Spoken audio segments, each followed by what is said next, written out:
everyone. On the case of Nnamdi Kanu, it's a whole lot of drama happening. You saw how Nnamdi Kanu exploded in the court and he went on and on. Now, at the end of the day, Nnamdi Kanu has refused to enter a plea. He has refused to enter any defense. What he has insisted on top is that there is no case against him because there is no crime like that. So it's given there's so much, even lawyers are going all over the place, trying to find what is this strategy. And I'm asking, is this a strategy? There are some master stroke things that you do, like you've gotten it. Or is it anyhowness? This guy want no know where they carry himself. Go, help me, help me, help me. I don't know where they carry me go. Maybe that's where Nnamdi Kanu is actually carrying himself into. But let's go into it and see what Sahara Reporters had to write. He said, IPOB leader Nnamdi Kanu declines to enter the fence, insists no case against him. What he's trying to say is that there is no crime. The thing for which he's arrested, that there's no crime of that in Nigeria. So therefore, if there's no crime, what are you arresting him for? What is he going to be defending himself for? It is when, first of all, the state has designated something to be a crime.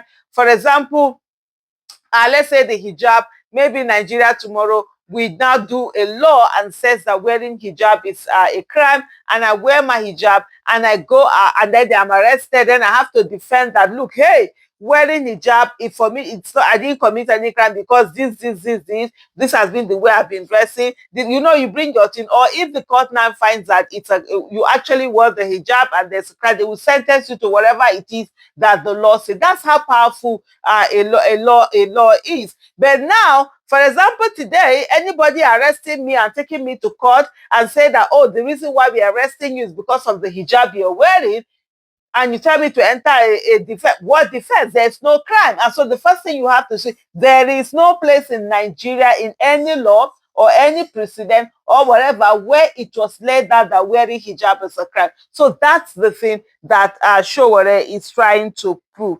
Kanu, who had earlier filed a formal application to summon witnesses in his defense, told the court that the decision was no longer necessary, since, in his words, no competent charge exists against me.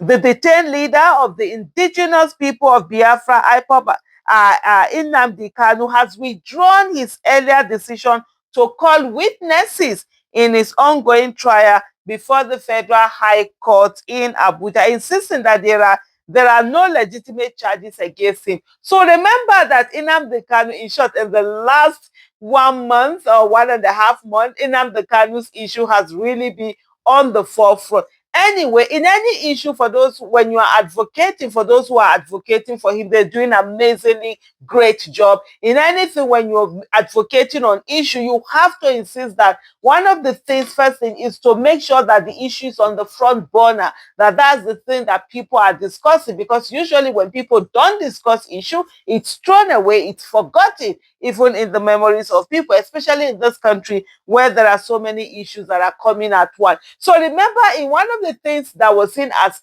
a master stroke, a very strategic move that Nnamdi Kanu did, was to call in a lot of witnesses that he said he was going to call in for them to come and be witnesses in their case. And in this case, you can't come and say, oh, I don't want to be there. If the court summons you, you have to be there and you have to take the stand. And some of the people that Nnamdi Kanu has called include people like Wike,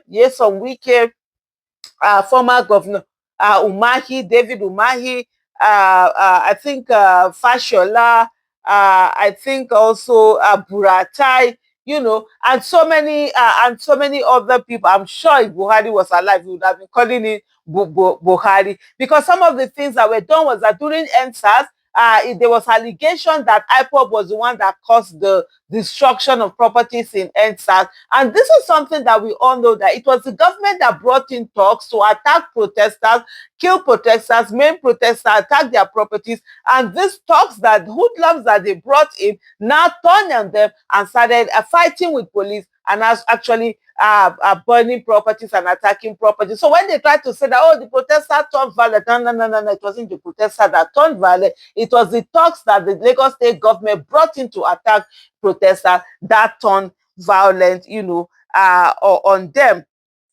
And so, and so, these are the reason why he have brought some of these people and many other ones. I, for one, I know the fact that NSAS protest was NSAS protest. IPOB, whatever, had nothing to do with it. IPOB had their own thing. This was Nigerian youth getting tired of a lot of the issues that were going on. But so that was the buzz, and a lot of people was like, wow, nobody saw that coming. Him calling all of these people. Now again, I remember that he had sacked all his lawyers.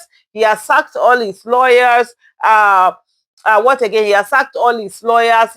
There was one of his main lawyers that had participated in the protest and was arrested. And then he said he was going to defend himself. And so what do we have now? Now he's saying that whole thing that he entered is withdrawing them. He's not putting in any defense because the court, there's no case against him. The development occurred on Monday during the court session, where Kanu, who is attending trial on terrorism-related allegations, told Justice James Omotosho that after a careful review of the prosecution's case file, he concluded that the Nigerian government had failed to establish any valid charge to warrant a defense. Kanu, who had earlier filed a formal application to summon witnesses in his defense, told the court that the decision was no longer necessary, since, in his words, no competent charges exist against me. The Biafran leader argued that he had been subjected to an unjust process and that the evidence tendered by the prosecution did not in any way prove the allegation brought against him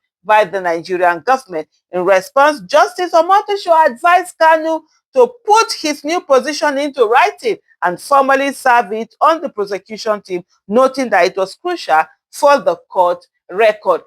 So this, what they're telling him now is that, look, go and put this in writing. You can't come just and verbally, the court is not going to do that, so that you will know that you were the one who put this in. And I've seen a lot of takes from different people. Some people who have said that, oh, there are some people that, oh, what Kanu is doing is fantastic. Other people feel that, no, he's putting himself, there, because at the end of the day, if he refuses to enter any defense against it, it's almost like saying, guilty, but this time you say guilty and you do nothing. The court, the judge is only going to judge this matter based on what the prosecution bring in. Remember one thing, that the court is blind. Justice is blind. It's supposed to be anyway. Sometimes in Nigeria, it's so you have big fat eyeballs. But anyway, this court is blind, and so it's always about the evidence before the judge, the evidence brought before the court. It does not think about, hey, even if the judge was there when it happened, it is none of his business. It's the evidence brought before him that it's going to,